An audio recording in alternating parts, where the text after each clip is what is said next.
Olá, querido concurseiro, tudo bem? Vamos conversar mais uma questãozinha? Pessoal, eu gostaria de conversar com você do crime, de uma questão relativa à concussão. Legal? Até aqui. Em primeiro lugar, a concussão está lá no título 11 do Código Penal, na parte especial, capítulo 1, que fala dos crimes praticados por funcionário público contra a administração. Legal? Então vamos lá, eu preciso saber a diferença entre concussão e extorsão. Senhores, veja só, vamos fazer a leitura do artigo 316, concussão. Ele fala o seguinte, ó: exigir para si ou para outro, indireto ou indiretamente, ainda que fora da função antes de assumi-la, mas em razão dela, vantagem indevida. Exigir vantagem indevida. Muito bem. Pena de reclusão de 2 a 8 anos. Legal. Agora, a extorsão é um crime contra o patrimônio. Está lá no artigo 158. O que diz a extorsão? Constranger alguém mediante violência ou grave ameaça e com o intuito da intenção de devida vantagem econômica a fazer, deixar de fazer ou tolerar que se faça. Isso é extorsão. Reclusão de 4 a 10. Senhores, o crime de concussão é um crime próprio. Por que próprio? Porque o legislador exige uma especial condição do sujeito ativo, daquele que o pratica. Legal? Já o crime de extorsão é um crime comum. Ele pode ser praticado por qualquer pessoa. Legal? Concussão, senhores, o verbo, o núcleo do tipo é exigir. Concussão vem de concutere, né? Na verdade, o professor Magalhães Noronha sustenta. Concutere. O que é isso, pessoal? Concutere é a ação de sacudir uma árvore para fazer seus frutos caírem. É a violência. É a violência. Por quê? Ele traz o núcleo do tipo exigir. Exigir, ele não fala solicitar. Se ele solicitar é um outro crime. 317, corrupção passiva. Muito bem. O verbo é exigir. Legal. A problemática é a seguinte. Essa indevida vantagem tem de ser econômica ou pode ser qualquer vantagem? Tá certo? A doutrina, senhores, ela é dividida. Legal? Senhores, indevida vantagem, a doutrina é dividida. Parte da doutrina entende que tem de ser vantagem econômica ou patrimonial. Quem pensa assim? Os professores Nelson Hungria, Magalhães Noronha, César Roberto Bittencourt, tá? Agora, a segunda parte da doutrina entende que a vantagem, essa vantagem indevida pode ser qualquer vantagem, não necessariamente econômica ou patrimonial. Pode ser de cunho sexual, moral. Quem sustenta? Fragoso, Bento de Faria, Andreucci. Então, pessoal, qual o entendimento que está prevalecendo? Prevalece, senhores, que a vantagem indevida pode ser qualquer vantagem, porque nós não estamos estudando os crimes contra o patrimônio e o legislador não colocou vantagem econômica, ele colocou vantagem indevida. Beleza? Então, senhores, vamos voltar um pouquinho. Senhores, o crime de concussão, ele exige sem violência ou grave ameaça. Já a extorsão, a violência e a grave ameaça, tudo certo, estão no tipo penal. Então, são condições essenciais do tipo. Você concorda comigo? Não existe extorsão sem violência ou grave ameaça. E não existe concussão com violência ou grave ameaça. Então, senhores, se você quiser colocar uma tabelinha no seu caderno, a concussão, em primeiro lugar, é um crime contra a administração pública. A extorsão é um crime contra o patrimônio. A concussão, pessoal, o funcionário público, ele intimida amparado nos poderes inerentes ao cargo ocupado, ou a ser ocupado, né? Tudo certo? Por que ou a ser ocupado? Porque o legislador fala ou antes de assumi-la, mas em razão dela. Então, a concussão, ele intimida amparado nos poderes inerentes ao cargo ocupado ou a ser ocupado. Já a extorsão, pessoal, ele emprega a violência ou a grave ameaça. É um mal estranho ao cargo ocupado ou a ser ocupado. Legal? Poxa, Rodrigo, você pode exemplificar? Claro. Senhores, o fiscal da prefeitura, ele exige do vendedor ambulante R$100 para deixá-lo trabalhar. Ó, eu exijo R$100, senão o senhor não trabalha. Vai ao estabelecimento, eu exijo R$1.000. Caso contrário, tudo certo, o senhor não vai trabalhar. Eu vou fechar o estabelecimento. Esse é um exemplo. Agora, um fiscal da prefeitura saca de sua arma e exige R$100 o vendedor ambulante. Aí tem grave ameaça. Aí é extorsão. Senhores, um policial na estrada saca de sua arma e exige o toca-fitas do cara para não prendê-lo em flagrante e apreender o veículo. Vai. Ele sacou de sua arma, tem grave ameaça. Segunda situação, ele exige R$1.000 para não apreender o veículo. Aí caracteriza concussão. Se o sujeito empregar a violência ou a grave ameaça, é extorsão. Agora, a concussão não tem violência e grave ameaça. Muito bem.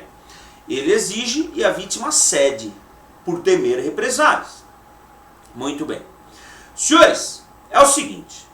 Quando é que se consuma o crime de concussão? Preciso saber se a concussão é um crime formal ou é um crime material. Se você entender que é um crime material, não basta a exigência. Precisa do resultado, que é a obtenção da indevida vantagem. Muito bem. Se você entender que é formal, não precisa do resultado. Consuma-se com a simples exigência. Senhores, o crime de concussão é formal, conhecido por consumação antecipada, resultado cortado. Exigiu, consumou, não precisa da indevida vantagem.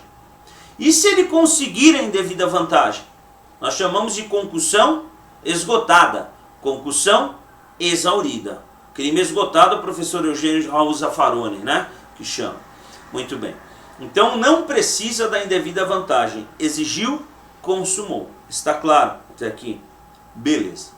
Mas Rodrigo, você sabe que eu tenho dúvida? Poxa, se o crime é formal, ele não admite tentativa. Errado. Quem disse isso? Senhores, não é só porque o crime é formal que ele não admite tentativa. Crime formal, ele não precisa do resultado. Consuma-se com a conduta. Então, o examinador, ele lhe induz a responder que o crime de concussão é formal e não admite tentativa. Está errado. Por que ele induz? Porque você pensa, ou o cara exige e há crime, ou o cara fica quieto e não há crime. Tudo bem. E se o cara for mudo e ele exigir por meio de carta, por exemplo? Ele exige por meio de carta, a carta é interceptada. A carta concussionária é interceptada. O sujeito que abre a carta, olha, faz a leitura e fala, nossa, o sujeito está exigindo R$100.000. Ele não consumou por uma circunstância alheia à vontade dele. Eu peço para o meu vizinho, vamos imaginar que eu seja funcionário público, eu peço para o meu vizinho exigir do Zé da padaria aqui R$200. Fala, vai exigir do Zé da padaria R$200. Caso contrário, eu vou fechar o estabelecimento dele. Aí meu vizinho está atravessando a rua, vem uma bicicleta e estoura a cabeça dele. Eu não consumei por uma circunstância alheia da minha vontade. Agora, a concussão é um crime de forma livre. Verbalmente, por meio de carta, e-mail, mensagem de celular, etc, etc. Legal? Então, cuidado. Diga-se de passagem, o funcionário público que exigir indevida vantagem por meio de carta, eu tenho a impressão que ele tem algum distúrbio e é um rapaz inimputável. Tudo certo? Muito bem. Senhores, e se vier no seu concurso, funcionário exige em devida vantagem para deixar de lançar tributo ou contribuição social, ou cobrá-lo parcialmente. Para deixar de lançar tributo ou cobrar o tributo parcialmente. Senhores, se o funcionário exigir para deixar de lançar tributo ou cobrar o tributo parcialmente, tributo ou contribuição social, você não vai jogar na lei geral, que é o Código Penal, no artigo 316. Não vai. Você já vai voar lá para a lei especial 8.137 de 90, refere-se aos crimes contra a ordem tributária, artigo 3º, inciso 3. Tudo bem, senhores? Então, qual é o núcleo do tipo do crime de concussão? Exigir, beleza? Não esqueça esse troço, não tem violência ou grave ameaça. Se o funcionário assim agir, vai responder por extorsão. A vantagem, qualquer vantagem, não precisa ser econômica, patrimonial. Na extorsão, precisa, um crime contra o patrimônio. Legal até aqui, senhores? Até uma próxima oportunidade, bom estudo, tchau, tchau. Olá, meus queridos, todos bem? Vamos surgir um pouquinho daquele procedimento de resolução de questões e tal. Tem uma questão só que é bem interessante para você refletir, né? Porque é importante, direito constitucional, direito penal, envolve direitos e garantias, né? Então vamos lá, é uma questãozinha bem legal, fala assim, ó, diante da garantia consagrada pelo artigo 5º, inciso 56 da Constituição Federal, é admissível no processo penal a utilização da prova ilícita pró-réu? Utilização da prova ilícita pró-réu? Senhores, olha que interessante. Você sabe que a Constituição veda a prova ilícita. A norma infraconstitucional, que é o Código de Processo Penal, no artigo 157, também veda a prova ilícita. Mas é possível a prova ilícita a favor do réu, pró-réu? Senhores, veja só, o confronto entre a proibição da prova ilícita, né, e a proteção do direito fundamental da prova da inocência, qual deve prevalecer? Nós temos dois bens jurídicos, a proibição da prova ilícita, tudo certo? E a proteção do direito fundamental da inocência, qual deve prevalecer?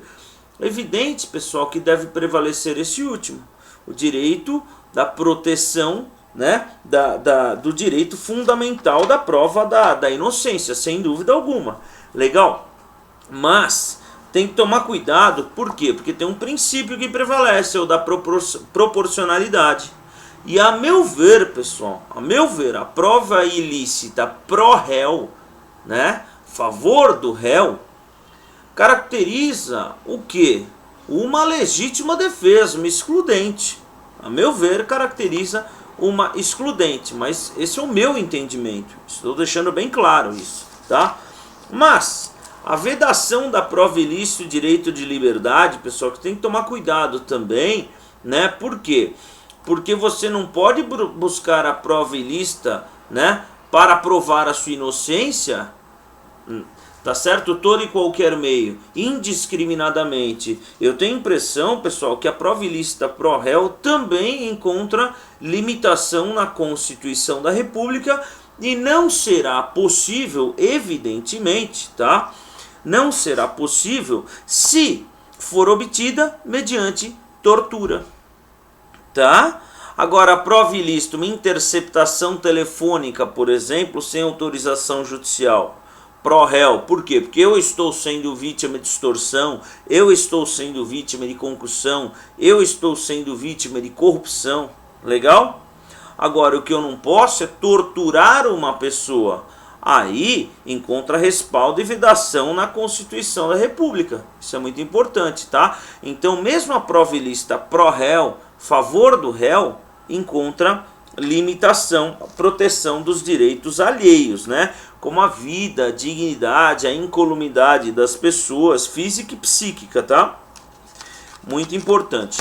Beleza, senhores? Então eu gostaria de conversar com vocês a respeito desse tópico prova e lista pró-réu, que não raro é exigido, né, esse tema em provas de concurso, principalmente CESP e UNB.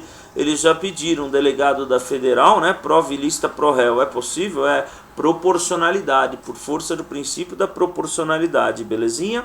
Um grande abraço, tchau, até logo.